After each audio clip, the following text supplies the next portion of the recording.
భగవతి శరణం. శ్రీదేవి భాగవతం. రచన సుబ్రహ్మణ్యం పిళ్ళై గిరిధరన్ గారు. వ్యాఖ్యానం శ్రీమతి మిట్టాలక్ష్మి. సావిత్రి సత్యవంతుల కథ. అశ్వపతి సావిత్రిని పూజించగా అతని భక్తికి మిగుల ప్రసన్నురాలయ్యెను. సావిత్రీదేవి, మహారాజా, నీ పత్ని కన్యను కోరుచున్నది, నీవు పుత్రుని కోరుచున్నావు, ఇరువురిని పొందుదురుగాక అని చెప్పి బ్రహ్మలోకమునకు వెళ్ళిపోయాను.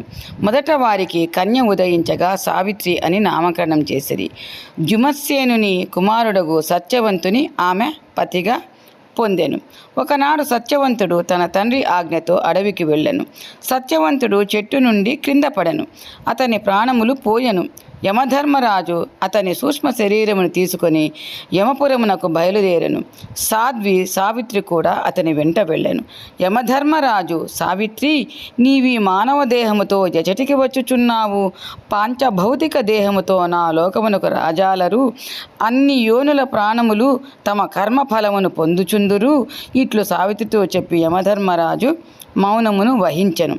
సావిత్రి, భగవాన్, దేహమెవరు, దేహి ఎవరు, ప్రాణి ఎవరు, ఎవరి ప్రేరణ చేత కర్మ చేయును, జీవుడెవరు, పరమాత్మ ఎవరు, ఇది అంతయు దయతో తెలుపమని కోరెను. ధర్మరాజు, సావిత్రి భక్తి కూడా శృతి యందు రెండు విధములుగా చెప్పబడినది. ఒకదానిని నిర్వహణాప్రదము, రెండవ దానిని సారూప్యప్రదమని చెప్పెదరు. వైష్ణవులు శ్రీహరిని కొలిచెదరు. సారూప్యమును ప్రసాదించు భక్తి యోగ పురుషులు నిర్వాణ పదభక్తిని కోరుదురు.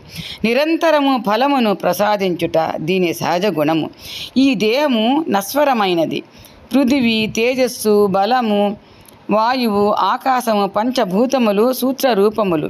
కర్మచేయు జీవుడే దేహి అనబడును.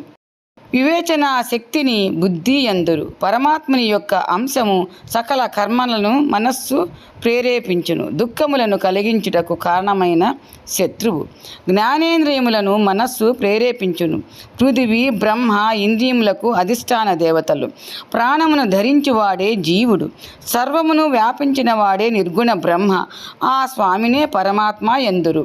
అమ్మ, నేను శాస్త్రానుగుణముగా తెలిపి తిని, నీవు నీ గృహమునకు ఏగుము అనెను.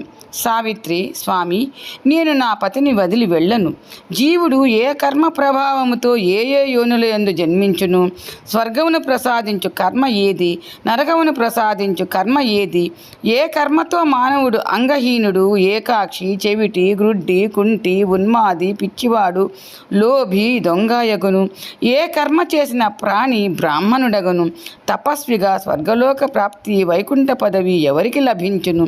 నరకయాతనలు తెలిపి నన్ను అనుగ్రహింపుము అని కోరెను. సావిత్రి వచనములు విని యమధర్మరాజు ఆశ్చర్యముతో, పుత్రి సావిత్రి, వరప్రసాదమున నీవు జన్మించితివి. ఈ రాజు తపస్సుతో నిన్ను పొందెను. ఇప్పుడు నీ పాతివ్రత్యమునకు నేను ముగ్ధుడనైతిని. నీకేమి వరము కావలేనో కోరుకొనుము అనగా, సావిత్రి సత్యవంతునితో నాకు 100 మంది పుత్రులు కలుగవలేను. మా మామగారికి చూపు రావలను. రాజ్యలక్ష్మి ప్రాప్తించవలను. సత్యవంతునితో జీవితం గడిపి చివరకు హరిధామము చేరుకొనవలను. ఈ వరములను ప్రసాదింపుము అనెను. ధర్మరాజు, సాధ్వి, నీ సకల మనోరథములు ఫలించుగాక. శుభాశుభ కర్మల ఫలితముగా జీవుడు భారతదేశమున జన్మించును. కర్మలు నిశ్శేషములైనప్పుడు భక్తి ఉత్పన్నమగును. పూర్వకర్మలకు అనుగుణముగా సౌఖ్యవంతుడుగా, అంధుడుగా, అంగహీనుడుగా ప్రాప్తించును. అందరికీ భారతదేశమున మానవ జన్మను పొందుట దుర్లభమగను. బ్రాహ్మణుడు శ్రేష్ఠుడుగా, సకామిగా, నిష్కామిగా యుండును. కోరికలున్న బ్రాహ్మణుడు ప్రతిష్టను, నిష్కామి భక్తుడగును. నిష్కామికి ప్రపంచమునకు మాటిమాటికి రాకపోకలు జరుగవు. తీర్థస్థానములందుండి సదా తపమనరించి ద్విజుడు బ్రహ్మలోకమునకు వెళ్ళును. మానవుడు ముక్తుడగుటకు తటాకమును దానం చేయవలెను. దిగుడు బావిని దానమనరించినచో 10 రెట్లు ఫలం పొందును. తగిన వరుణకు కన్యనిచ్చినచో 10 బావులను దానం చేసిన పుణ్యం కలుగును. వటవృక్షమును నాటి ప్రతిష్ఠించిన సంతోషించినచో విష్ణులోకమునకు వెళ్ళును. పూతోటలను వేయించిన ధ్రువలోకమున స్థానం పొందును. శ్రీహరికి పల్లకి చేయించి ఇచ్చినచో ఆలయం కట్టించిన విష్ణులోక ప్రాప్తి కలుగును. బ్రాహ్మణులకు ఇవ్వబడిన దానము భారతదేశం నందు జన్మించు భాగ్యము కలుగును. క్షత్రియుడు వైశ్యుడు తపప్రభావమున బ్రాహ్మణత్వం పొందును. నీవింకనూ వినదలిచినవి ఏమైనా ఉంటే అడుగుము అనెను. సావిత్రి, ధర్మరాజా, ఏ కర్మ చేసినచో స్వర్గమును పొందును అనగా, ధర్మరాజు, పతివ్రత బ్రాహ్మణునకు అన్నదానము చేయు పురుషుడు శివలోకమునకు వెళ్ళును. అన్నదానమును మించిన దానం ఏదీను లేదు. బ్రాహ్మణునకు దేనువు దానం చేసినచో పర్వదినములందు 4 రెట్లు, తీర్థములందు 100 రెట్లు, నారాయణ క్షేత్రమునందు 1,000,000 రెట్లు అధిక ఫలమొసగును. విసనకర్ర చామరము బ్రాహ్మణునకు సమర్పించిన పురుషుడు వాయులోకమున సమ్మానితుడగును. భువనేశ్వరి మాహాత్మ్యము. సావిత్రి ధర్మరాజుతో ముక్తిని వివరింపమని కోరగా, అమ్మ, సనక సనందన సనాతన సనత్కుమారులు ధర్ముడు, కపిలుడు, సూర్యుడు వీరందరూ దేవి మహాత్మ్యమును తెలుపలేకపోయిరి. అయితే శ్రీకృష్ణుని చేత ఆ దేవి గురించి జ్ఞానము ప్రాప్తించినది. శంకరుడు శ్రీకృష్ణుని ద్వారా జగదంబ గుణములను తెలుసుకొనెను. శివుడు ధర్మునకు, అతడు సూర్యునికు, సూర్యుడు నాకు కొంత జ్ఞానము వినిపించెను. ఆ భగవతి తన గుణములను ఎరుగజాలదు. భగవతి జగదంబ ఏ రూపమును లేదు. భక్తుల కొరకు వివిధ రూపములుగా దర్శనమిచ్చును. శివుడు మృత్యుంజయుడు, శ్రీకృష్ణుని వలన సర్వజ్ఞుడు. అతని ఆదేశముతో పవనుడు సంచరించును. సూర్యుడు నిరంతరము తప్పించుచుండును. ఇంద్రుడు వర్షింపజేయును. మృత్యువు ప్రాణుల మీద తన ప్రభావము చూపును. అగ్ని కాల్చును. జలము శీతలం కలుగుజేయును. దిక్పాలురు దిశలను రక్షించుచుందురు. స్వామి భయముతో గ్రహములు రాశి చక్రములందు పరిభ్రమించుచుండును. వృక్షములు పుష్పించి ఫలములు అందించుట జరుగును. ప్రభువు ఆజ్ఞతో జలము తాబేలును, కచ్చపము శేషనాగుడు పృథివిని, పృథివి సముద్రములను, పర్వతములను ధరించుయుండును. పృథివి రత్నములను ధరించును. సకల ప్రాణుల ఉత్పన్నము నాశనము జరుగుచుండును. పతివ్రత 71 యుగములు ఇంద్రునికి ఆయువగను. 28 ఇంద్రులు వెళ్ళిపోగా బ్రహ్మకు 1 పగలు రాత్రి యగును. బ్రహ్మ పతనము శ్రీహరికి రెప్పపాటు కాలమగును. సకల శక్తులు విష్ణుమాయయగు దుర్గయందు తిరోహితములగును. విష్ణుమాయయగు దుర్గ శ్రీకృష్ణుని యందు చోటు చేసుకొనును. కార్తికేయుడు నారాయణుని అంశ. వేదములందు 1 సాలోక్యమును, 2వది సారూప్యమును, 3వది సామీప్యము, 4వది నిర్వాణ పదమును చేర్చును. భక్తుడు పరమాత్మ సేవను వదిలి ముక్తులను ఇచ్చగింపడు. శివత్వమును, అమరత్వమును, బ్రహ్మత్వమును అవహేళన చేయును. ముక్తిసేనను కూడి ఉండదు. భక్తి యందు నిరంతర సేవాభావము కూడియుండును. భక్తి ముక్తులందు ఇదియే భేదము. నిషేక ఖండన ప్రసంగమును వినుము. భగవతి మంత్రమును ఉపాసించువారు జన్మ మరణముల నుండి విముక్తులగుదురు. మణిద్వీపమునందు నివసించెదరు. కార్తీక మాసమున శ్రీహరికి తులసి సమర్పించిన వారు 3 యుగముల వరకు భగవంతుని భవనమందు విరాజమానుడగును. అరుణోదయ మధ్యకాలమున గంగయందు స్నానమనరించిన వాడు భగవద్ధామమునకు వెళ్ళును. వైశాఖ మాసమునందు సత్తు పాత్రను బ్రాహ్మణునకు దానము చేసిన పురుషుడు శివమందిరమున ప్రతిష్ఠితుడగును. శ్రీకృష్ణాష్టమి వ్రతము సలిపినచో 100 జన్మముల పాపములు నశించును. చైత్రమాసమున మాఘమాసమున శంకరుని పూజిస్తూ బెత్తము చేతబట్టి నృత్యము చేసినచో శివలోకమునందు సుఖములు పొందును. ఏకాదశి వ్రతం చేయువారు వైకుంఠమునందు నివసించు సౌకర్యము కలుగును. ఆదివారము సంక్రాంతి నాడు సూర్యుని పూజించిన బ్రహ్మలోకమున వైభవ సంపన్నుడగను. సకల యజ్ఞములందు భగవతి భువనేశ్వరి యజ్ఞము శ్రేష్టమైనది. అమ్మ, మూల ప్రకృతి యగు నిర్గుణ పరబ్రహ్మను నిరంతరము ఉపాసింపుము.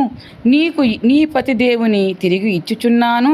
మానవుల మంగళకరమగు కర్మ విపాకమును నేను నీకు వినిపించి తిని తత్వజ్ఞానమును ప్రసాదించునది అని ధర్మరాజు నోటి నుండి వెలువడిన మాటలను సావిత్రి వినెను.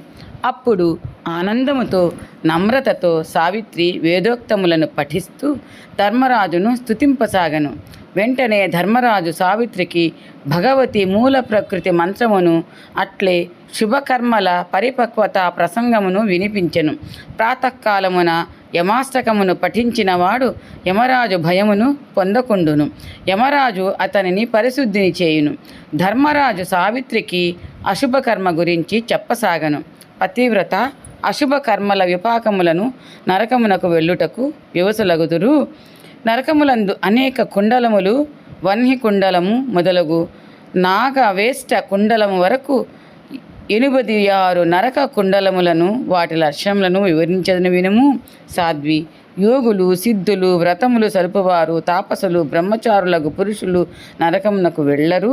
బ్రాహ్మణునకు భోజనం పెట్టనివాడు తప్పకుండా నామ నరకమున పడను. తల్లిదండ్రులను, గురువును, భార్యలను, పుత్రులను, పుత్రికలను పోషింపనివాడు గరళకుండమను నరకమునకు వెళ్ళును.